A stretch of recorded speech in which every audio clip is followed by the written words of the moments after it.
Hello everyone. इस video में हम लोग चर्चा करेंगे घर बैठे क्लास 12th के मैथ की तैयारी कैसे करें।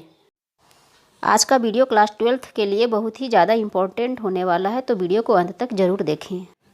और एक बात मैं बता देती हूँ, क्लास 12 का जो एग्ज़ाम होता है वो लाइफ का बहुत ही ज़्यादा इम्पोर्टेंट एग्ज़ाम होता है, क्योंकि इसके बाद ही हम लोग डिसाइड कर पाते हैं कि हम लोग को किस तरफ जाना है। क्योंकि भी एग्ज़ाम की आप तैयारी कर रहे हो सबसे पहले हम लोग को जानने की चीज़ होती है सिलेबस। अगर ऐसा होता है कि सिलेबस में कुछ और दिया हुआ है, हम लोग कुछ पढ़ कुछ और रहे हैं, तो एग्ज़ाम में जाके हम लोग पैनिक हो जाते हैं कि एक दो क्वेश्चन इधर उधर से रहता है, आउट ऑफ सिलेबस कभी कभी दे देता है, बट एग्जाम में क्वेश्चन अकॉर्डिंग टू सिलेबस ही रहता है। तो हम लोग सिलेबस को ध्यान में रख के ही आगे पढ़ेंगे। नेक्स्ट है मेरा बुक। किस बुक को हम लोग फॉलो करेंगे क्लास 12 के एग्ज़ाम के लिए? कमेंट करूँगी ओनली NCERT। आप NCERT के बुक को ही हमेशा फॉलो करें, क्योंकि NCERT के बुक से ही हमेशा क्वेश्चन पूछे जाते हैं, जितने भी RT से बाहर नहीं रहता है। तो हम लोग NCERT को ही फॉलो करेंगे। नंबर 3 है previous year question paper. Previous year question paper को हमेशा सोल्व करना है। एग्ज़ाम से 2-3 महीना पहले हम लोग को प्रीवियस ईयर क्वेश्चन पेपर ज़रूर सोल्व करना चाहिए। पिछले 5 साल का नहीं हो पाता है तो आप 3 साल का भी, 2 साल का भी, जितने साल का आपसे हो पाता है आप उसको ज़रूर सोल्व करें। क्योंकि पिछले 5 साल का अगर आप क्वेश्चन पेपर सोल्व कर लेते हैं तो इससे बाहर आपका एग्ज़ाम में कुछ भी आने वाला नहीं है, क्योंकि हमेशा क्वेश्चन क्या होता है, रिपीट होते रहता है। तो ये तो हो गया प्रीवियस ईयर क्वेश्चन पेपर की। अब हम लोग को ये एग्ज़ाम अगर हम लोग देने जा रहे हैं तो एग्ज़ाम में पैटर्न किस टाइप का आता है, किस टाइप से क्वेश्चन पूछे जाते हैं, ताकि हम लोग उसको ध्यान में रख के हम लोग आगे बढ़ेंगे। तो हम लोग 2020 के पैटर्न को अगर फॉलो करते हैं तो मैथ का जो एग्ज़ाम होता है वो 100 मार्क्स का होता है और टोटल 3 सेक्शन में डिवाइड होता है, section A, section B and section C। तो ए में हम लोग का MCQ टाइप का क्वेश्चन रहता है, सेक्शन B में शॉर्ट क्वेश्चन रहता है, सेक्शन C में लॉन्ग क्वेश्चन रहता है। तो सेक्शन A में जो MCQ रहता है वो मेरे पास क्वेश्चन टोटल 60 रहता है, जिसमें से हम लोग को ओनली 50 क्वेश्चन का आंसर देना रहता है। यहाँ पे भी हम लोग को ऑप्शन मिल जाता है, 10 ऑप्शन, और एक क्वेश्चन हम इसमें 1 नंबर का रहता है। तो यहाँ से हम लोग के 50 नंबर के क्वेश्चन MCQ से ही मिल जाते हैं। सेक्शन B है मेरा शॉर्ट क्वेश्चन। शॉर्ट क्वेश्चन में भी हम लोग का टोटल नंबर ऑफ क्वेश्चन दिया रहता है 27, जिसमें से हम लोग को ओनली 15 क्वेश्चन ही बनाना रहता है और एक क्वेश्चन मेरा 2 मार्क्स का रहता है। देन यहाँ से हम लोग का टोटल नंबर ऑफ मार्क्स हो जाता है 30। सेक्शन C में मेरा लॉन्ग क्वेश्चन रहता है, इसमें तो 50-50 चॉइस रहता है। टोटल नंबर ऑफ क्वेश्चन मेरा 8 रहता है और हम लोग को सोल्व करना रहता है ओनली 4 क्वेश्चन, 5 मार्क्स का रहता है। देन यहाँ से टोटल 20 मार्क्स का क्वेश्चन लॉन्ग का पूछा जाता है। तो टोटल मेरे हो गए कितने, 100 मार्क्स को इस तरह से क्वेश्चन आने वाला है। तो हम लोग एग्ज़ाम को अच्छे से दे पाएंगे। अगर कुछ पता ही नहीं है कि क्वेश्चन का पैटर्न क्या होगा, क्या पूछा जाएगा, तो उसमें से लोग क्या हो जाते हैं, पैनिक हो जाते हैं। सिलेबस को डिस्कस करते हैं।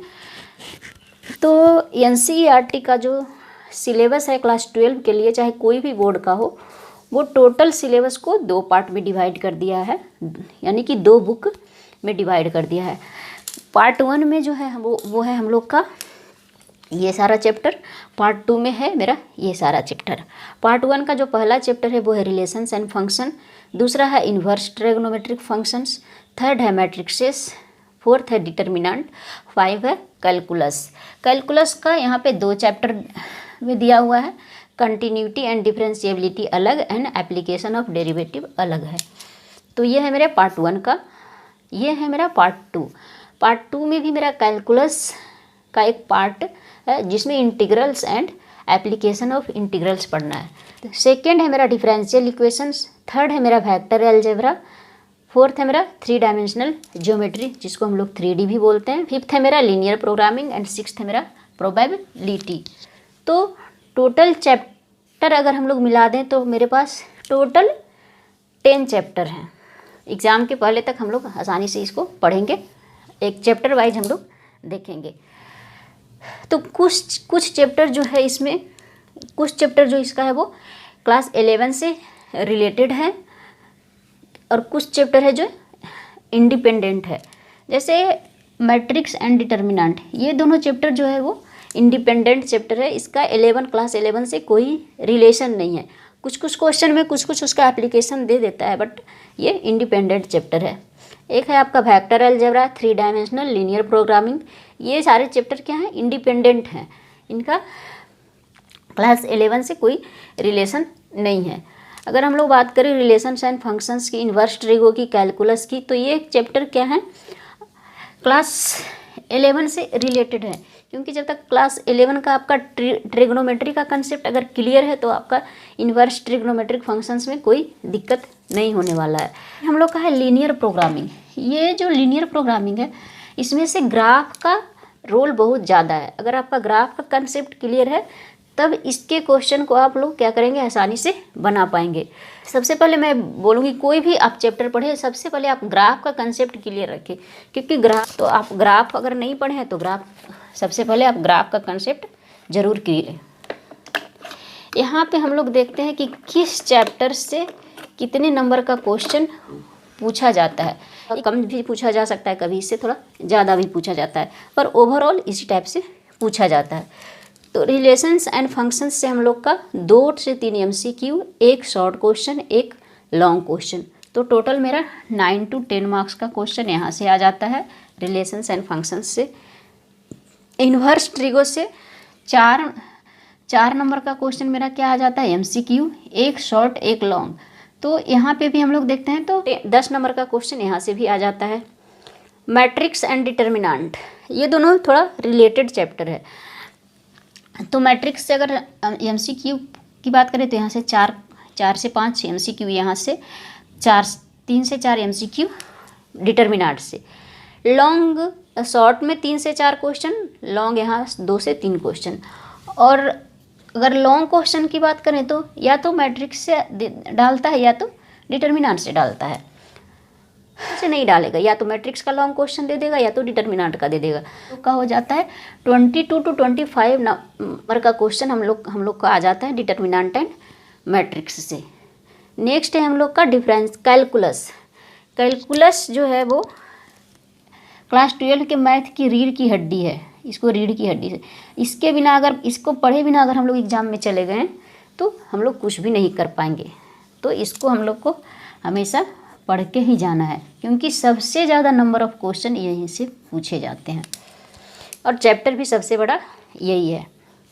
थर्ड है मेरा डिफरेंशियल इक्वेशन। तो इसमें से भी सिलेक्टेड नंबर ऑफ क्वेश्चन पूछे जाते हैं, 4 से 5 MCQ, 2 short question, long question पूछा भी जाता है, नहीं पूछा जाता है। तो 7 से 8 नंबर का क्वेश्चन इससे आ जाता है। वेक्टर अलजेब्रा, वेक्टर अलजेब्रा से 4 से 5 MCQ, 2 शॉर्ट, एक लॉन्ग रहता है इससे। तो इससे भी 10 से 12 क्वेश्चन, 10 से 12 नंबर का क्वेश्चन यहाँ से आ जाता है। 3D क्वेश्चन मेरा अब सब्जेक्टिव रहता है लॉन्ग टाइप का, 2 मेरा रहता है शॉर्ट और 2 मेरा MCQ। तो 10 से 12 नंबर का क्वेश्चन यहाँ से भी 3D से भी आ जाता है।